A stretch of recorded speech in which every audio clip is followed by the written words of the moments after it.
Is there an opinion of India in your mind? Sorry? We would invite you. Cheers. Yeah. Hello and welcome everyone to episode number 94 at the Indie Football Podcast. When we started this over 3 years ago, it was just me and Anukarsh for the first 6 or 7 episodes. And then we started to bring along friends, family, and after the 20-30 episode mark, we thought, why not try global and reaching out to people working in sport across, in football specifically, of course, across different parts of the world. And with that intention in mind, we have, of course, being grateful enough to have Jon Radcliffe join us today. John's CV is really a lot. If I really start, it would be a long list. But the notable things has been his work with UEFA, Bundesliga. He also has his podcast called Bundesliga Diaries podcast. You should probably check it out after you listen to this entire conversation, which I am personally very excited for, because as a journalist, I am not a journalist, but I started my career within sports as a writer for small sites, the fantasy sites, and those kinds. So thank you, John, for taking out the time. How are you feeling today? Cheers for having me, guys. Yeah, I'm good. Good, thank you. Busy time of the year at the moment. Lots of games. European, Bundesliga, other leagues as well. So yeah, lots to keep me busy. Yeah, Anukarsh sir, as a Liverpool fan, life couldn't have been better, right? Yeah, Liverpool have been absolutely flying though, to answer your question. But what's making me fly more even today is, John, I want to tell you something interesting. So while your name is Jonathan Radcliffe, we refer to you as John. Dwaipayan's name, his nickname at home is Jonu. And there's a John and a Jonu on our podcast today. Dwaipayan here hails from West Bengal here in India, which is in the eastern part of the country. So those names are pretty common, being called Jonu and names like that. So as soon as I saw your name on LinkedIn, that was another reason, other than you working at UEFA, that I thought that it would be a cool mix up to have you both here. So yeah, welcome to the episode, John. We are here at a time when we have got someone in Bundesliga, someone who's a Real Madrid fan, someone who's a Liverpool fan, everyone who's flying here. And to begin off proceedings, John, it's a pleasure having you, and we are excited to talk about a lot of things here. And most of all, is talking about your time at UEFA. So, John, do give us a bit of an insight into how it feels for a fan's perspective. I mean, someone outside here who has just grown up listening to Champions League songs and anthems. Give us a bit of an insight how it's working inside UEFA, for that matter. Yeah, I mean, it's a relatively new thing for me. So what I say, about a year now, roughly. But yeah, I mean, it's taken a while to get to kind of that level. Doing a lot of jobs at smaller outlets and stuff like that to get there. It does give you a very different perspective on how things are run and how things work. Often like a lot of red tape and stuff that you got to be a lot quite wary of when you are, trying to represent the clubs, portray the club, represent the competition as well. So there's a lot of that. A lot of it is working with people on the ground as well. So reporters who work, correspondents, wherever it may be, not for every game necessarily, but certainly for the bigger teams in bigger countries. So it's getting information from them, working with them to make sure that we can get the best content out as quickly as possible. I generally work on the live blogging side of things, and so that is really about time. Got to be on your toes. Got to make sure that stuff gets out quickly and as correctly as possible as well. Obviously, standards are important to upkeep. But yeah, it's busy. It's quick paced, but it's good fun. Yeah, John, we were speaking about this before you joined. We have got different people. We have across our journey of 95 episodes now almost. It's been very insightful for us to get behind the minds of people working across different uh, phases and different parts of the football industry. What I want to ask you, which of course might seem like a general question, but you can probably pick out an incident and then define how it would be, is what have been some of your key lessons that you learned during your time at UEFA, and how did it really shape your approach towards football reporting, or however you wanted to hone your art of your work? The main thing of this is probably not just a UEFA thing, but certainly once you get to a certain level, is key to detail. It's so important to make sure, double check, triple check everything, because one wrong thing, or even if you mean well, can have quite big ramifications effectively for the company, and the backlash. Good communication as well is really important. Like I said, working with reporters who are on the ground with UEFA, it's about just getting the best information you can from them as quickly as possible. Maybe sometimes having to correct them as well, even though they're on the ground and in location, doesn't mean that everything they will give you is correct and necessarily meets the standard or the style guide, I guess, of what UEFA are looking for. So don't be afraid to step in and correct them where needed. But yeah, like I said, I wouldn't say it's specific to UEFA necessarily in that respect. It's obviously because of the stature of the organisation, and especially when it's Champions League, it's perhaps even more scrutiny on that. But generally, it's just the same as everywhere else: detail, standards, and good communication with people. The communication's a little bit more relevant here to UEFA because you're working with people there, so you have to be on top of that a little bit more. But yeah, generally it's just those are the things that you've got to, I guess, to work in sports or even football. Sports as a whole. Those are the key things, I would say. Interesting point you actually raised, John, about the attention to detail and how it's important to get things right in a very high pressure environment. Now, talking about UEFA as an organization, they have had their own set of challenges. Like in January 2009, there was the incident about the betting scandal, in which there were around 200 fixtures involved across Italy, Germany, and other countries, Sweden for that matter. There was the Super League in 2021, which was trying to take away the clubs like Liverpool, Real Madrid from UEFA and the Champions League. Then there was the alleged bribe that Michael Platini took in 2015 of £2 million from Sepp Blatter. So UEFA has had its share of challenges and struggles in its time. Now, as someone working inside it, I'm sure there might have been times when there might have been times when things might have been in the grey regarding some people, or some people you might have worked with, for that matter. So how do you kind of deal with that sort of environment when things can get controversial, or when things kind of come down to ethics? How have you been able to navigate your way out of such situations in which things can turn controversial at UEFA? I think the first thing to probably say is that a lot of organisations now have had their ups and downs. So again, this is probably not just a UEFA issue. There are plenty of things you need to be mindful of. But the stuff that you mentioned and things like that, I wouldn't say that's something that affects me on a day-to-day basis, really. I wouldn't say anything that I've felt that has been... I've had to be mindful of those things in particular. There are things that you have to be mindful of. Criticism in certain cases, ultimately when you're reporting on UEFA matches, whether that be Champions League, Europa League, Conference League, etc.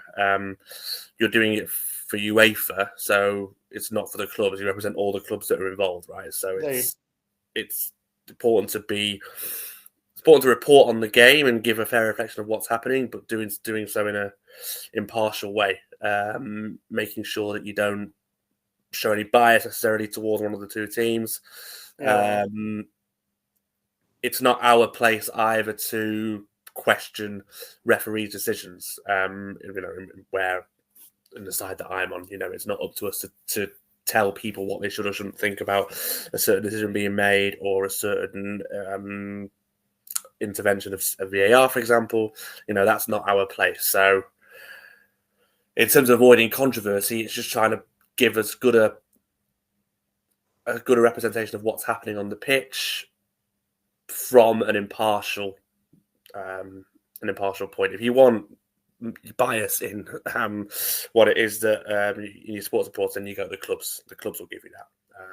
So that's not our place, and that's what I would say in that respect. In terms of, I should say, avoiding controversy. Sometimes with sponsors as well. That's another thing that you've got to think.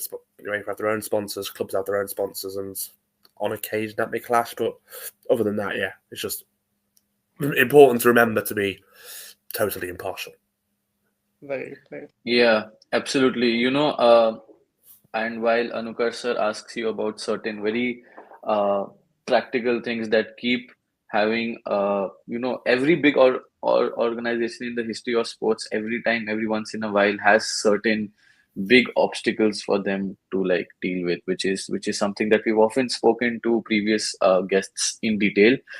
But for me, what something that I was particularly excited to know more about from you is tell us more about Bundesliga Diaries, and we know, of course, your work about in Bundesliga and Anukar sir. I don't remember if we have had another podcast person joining us. I think it's the first time. Uh, No, I don't. German.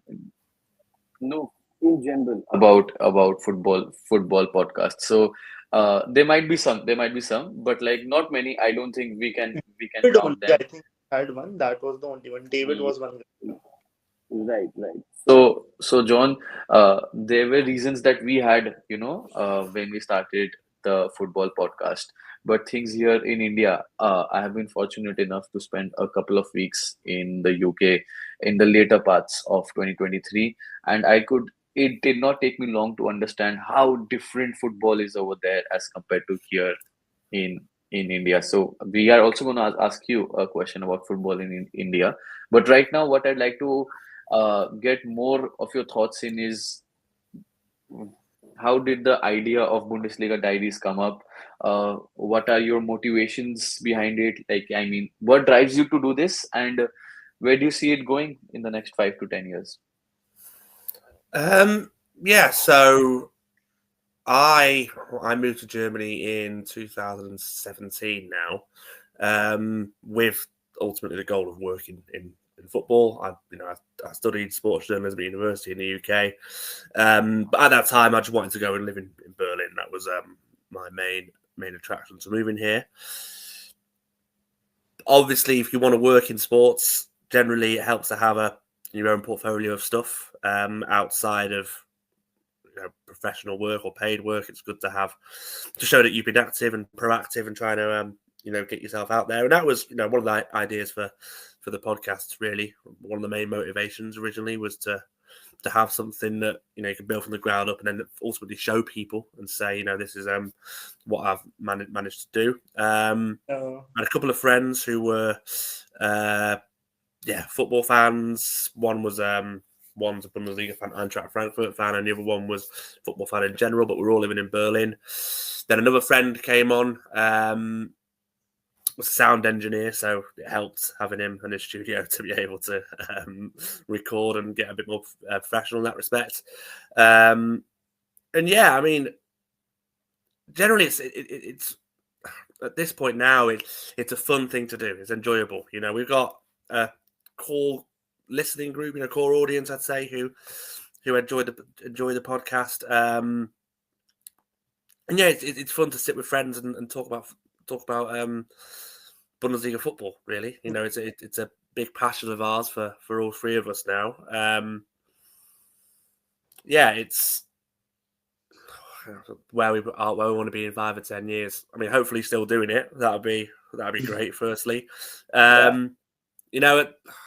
at some point, I think maybe you have to realize what the limitations might be of the podcast. I think when we first started out, nowadays you look at people podcasters around the world, and it seems to be like their sole job and business and can turn people into millionaires.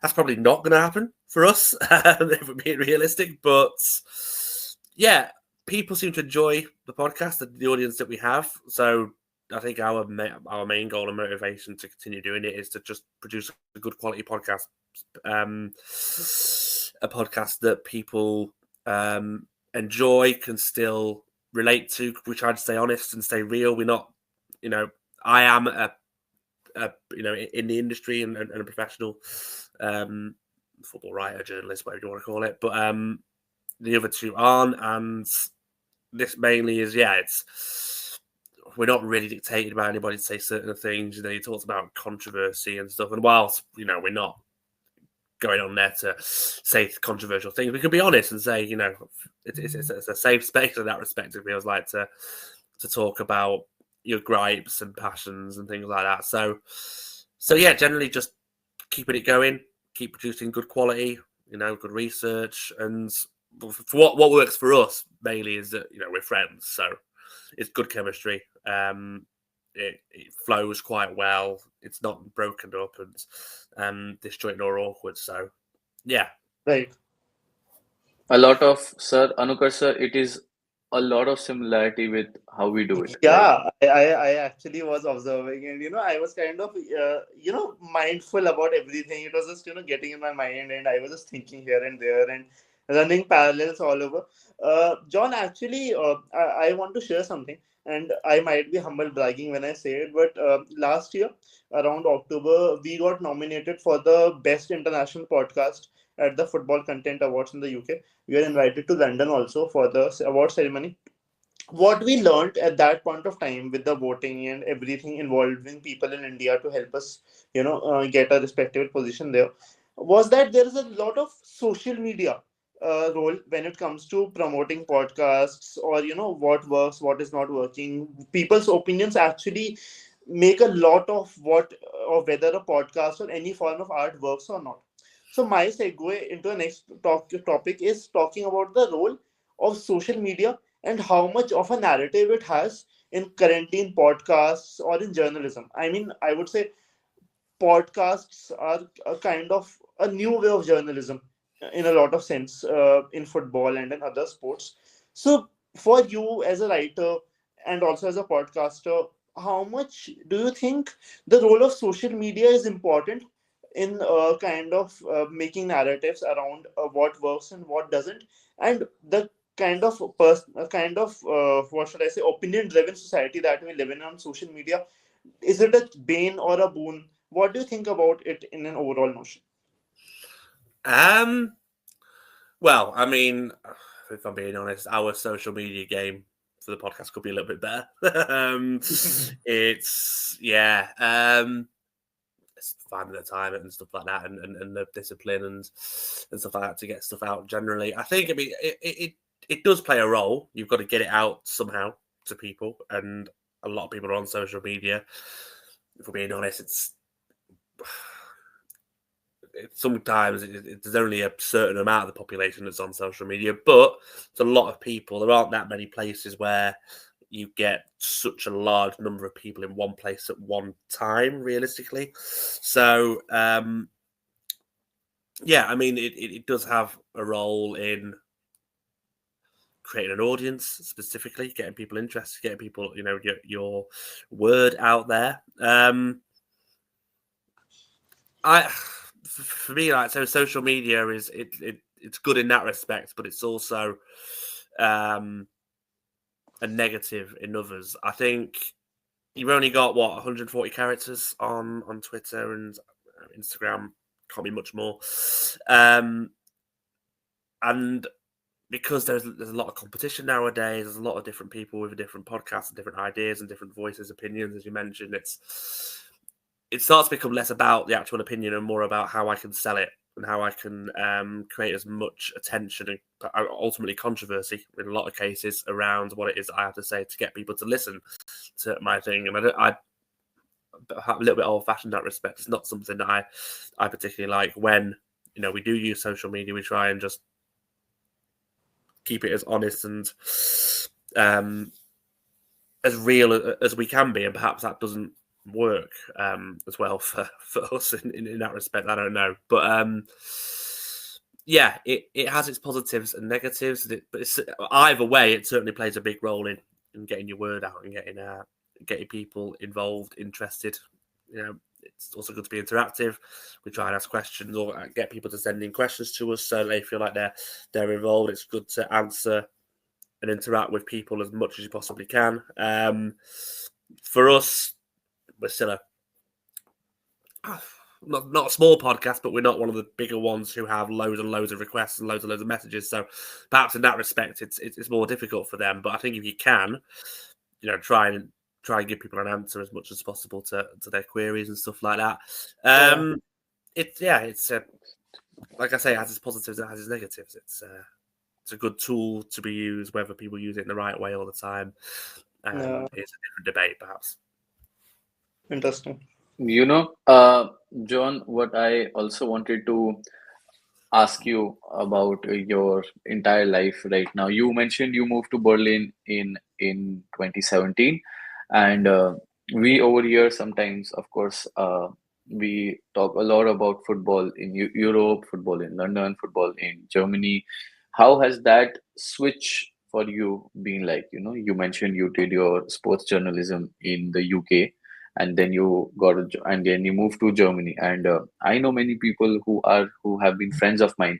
They have moved to Berlin for their masters, not in sports, apart from sports. Those were business courses basically. And right now, over the last couple of years, I also know that Germany in general has been very uh, how do I put it, have allowed or invited international students with open arms, and a lot of them from different parts of the world are flocking towards Berlin in particular.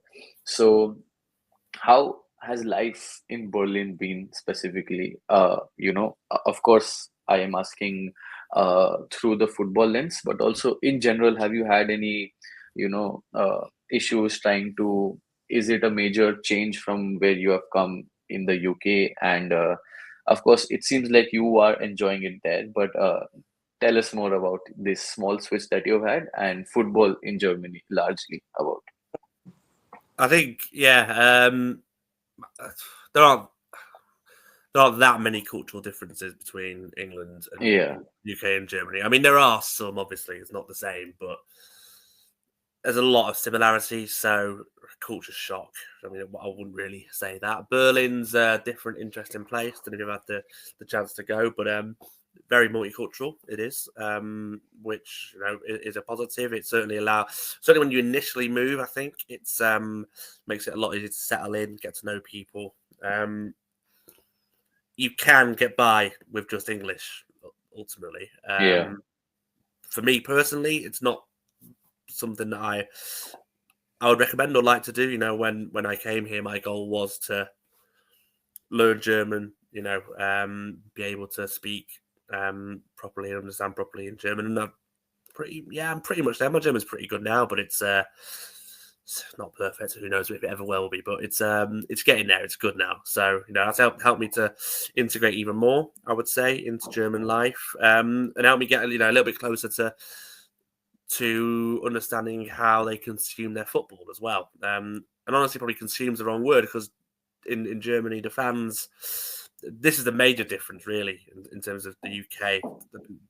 In Germany, the fans or the clubs are the fans effectively. The 50+1 rule obviously means that fans of most clubs have an actual voice in what happens at their clubs, and they're very eager and keen to use their voice at any possible moment if they don't like something, to make it clear that they disagree. You see it pretty much every weekend that fans will be protesting in the stands about something or other that's happening in German football. On occasion, that could be major changes.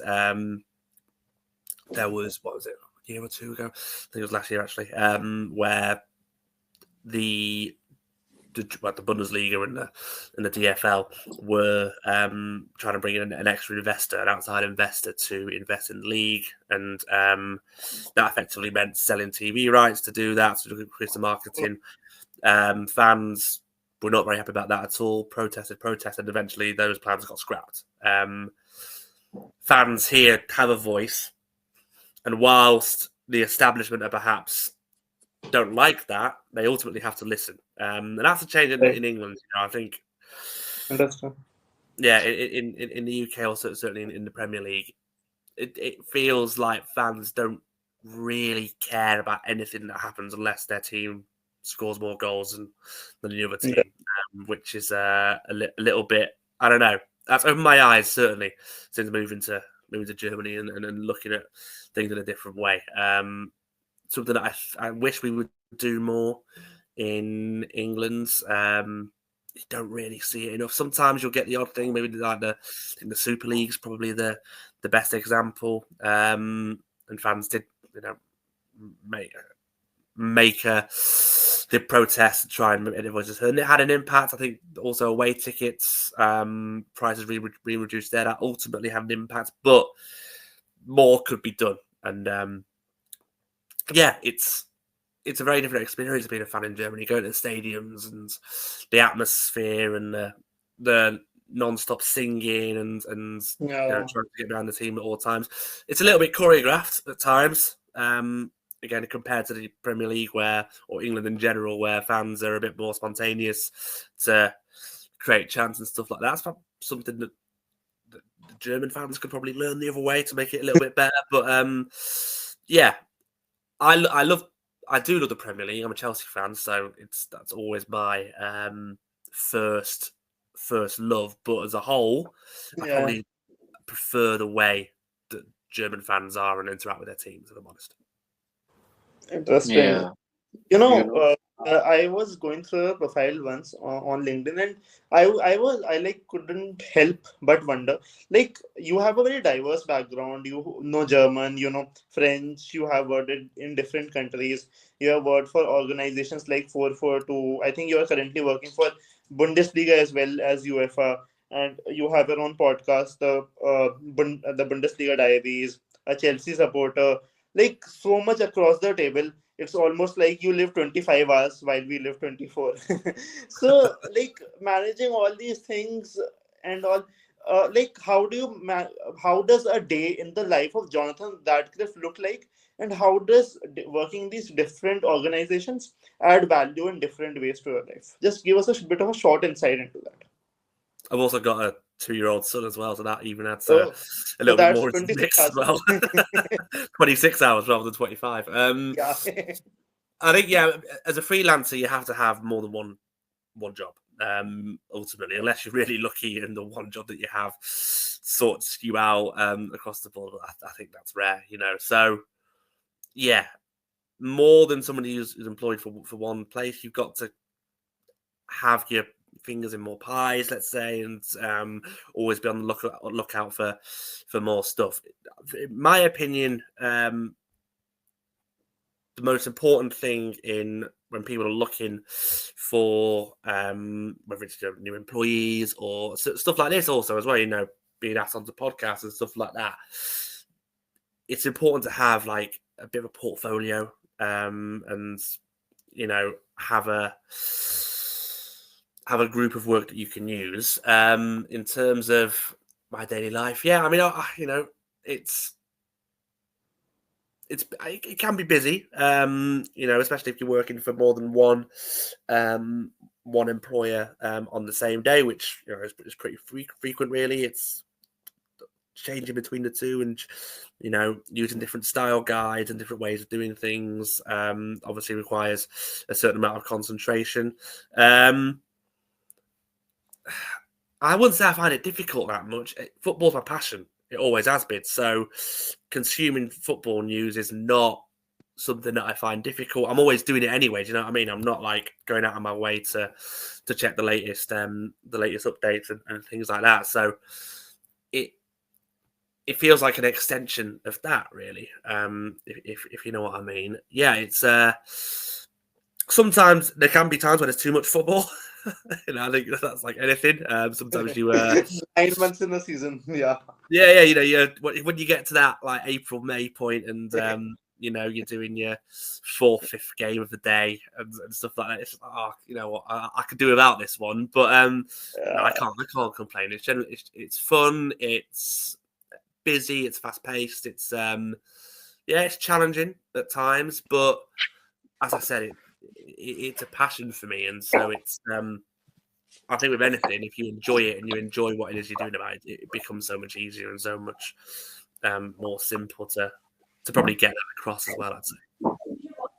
Yeah, John, you mentioned about how there are so many different aspects to what you do, and the fact that you mentioned how football is a passion, and it is really sometimes you don't view it as work for yourself, which is a nice segue into what is one of the, as we head towards the business end of this episode, I would like to ask you about, have you been to India? Do you know anything about Indian football or Indian sports in general? If you have been to India or whatever you have ever known about India, please do share about whatever you have heard about it, thought about it, read about it. Is is there an opinion of India in your mind?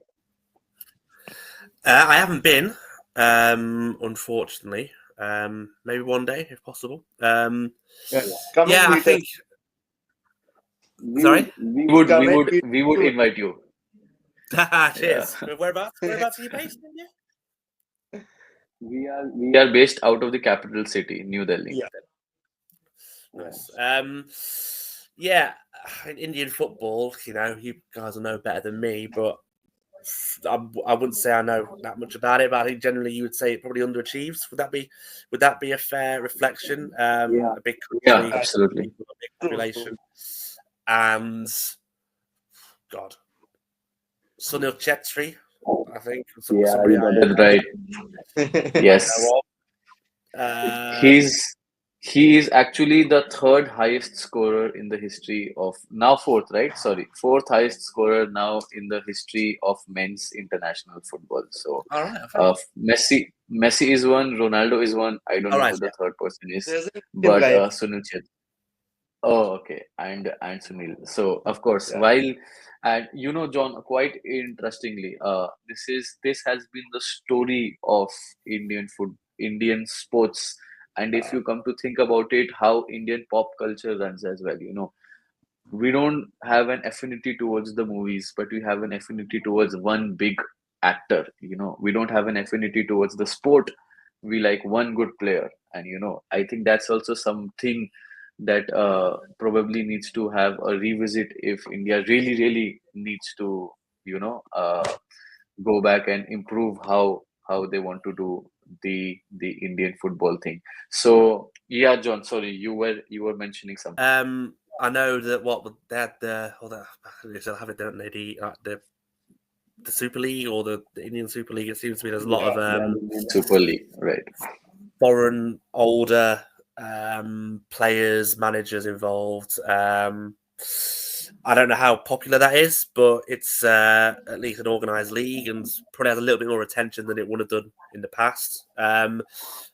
Probably, in terms of football fans in India, your guys' issue is probably cricket, I guess. True. Perhaps you're also cricket fans as well, but yeah, it feels like certainly in India, football's always going to be second place and lower down the line because everybody wants to play cricket and be a cricketer, especially with the Indian Premier League and stuff like that. It's it kind of controls the narrative around sport. I would say it's kind of like the way football can be in England at times.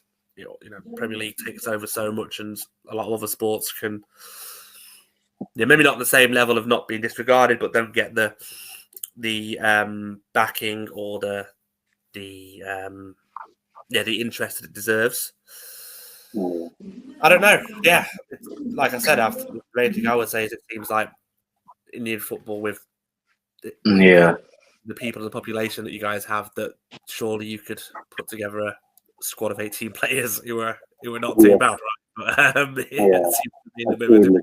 Well, yeah. difficult. Well, thank you, John, for taking out the time. I think it's been really insightful for us to know the background that you have had, the work that you're doing, and once again, thank you for putting up what has been one of the rare incidents where we had really had to take a lot of time since the WhatsApp group was made to the actual recording of the video. But yeah, looking forward to staying in touch with you, John and Anukar sir. I think it is something that we'll remember for a while, right? Definitely. I mean, we had been looking forward to this episode for quite some time. There were a few logistical issues. I think I was also one of them with some commitments on my side. Dwaipayan, of course, has his work cut across soon with the Indian Premier League, which is like, as I told you, the cricket equivalent of the Bundesliga in India. So, of course, thank you for taking out the time, John. I know it's early morning there, so we really appreciate it. We really respect it, and to have someone like you who absolutely works like a fox, like 40-50 hours a single day in humanly ways, it's a pleasure, and we look forward to staying in touch, talking more about footy and everything that comes across with it. Thank you. No problem. Thank you, guys. Yeah, it was a pleasure to be on. Thank you for having me. Yeah. Thank you, everyone. Good night. Take care.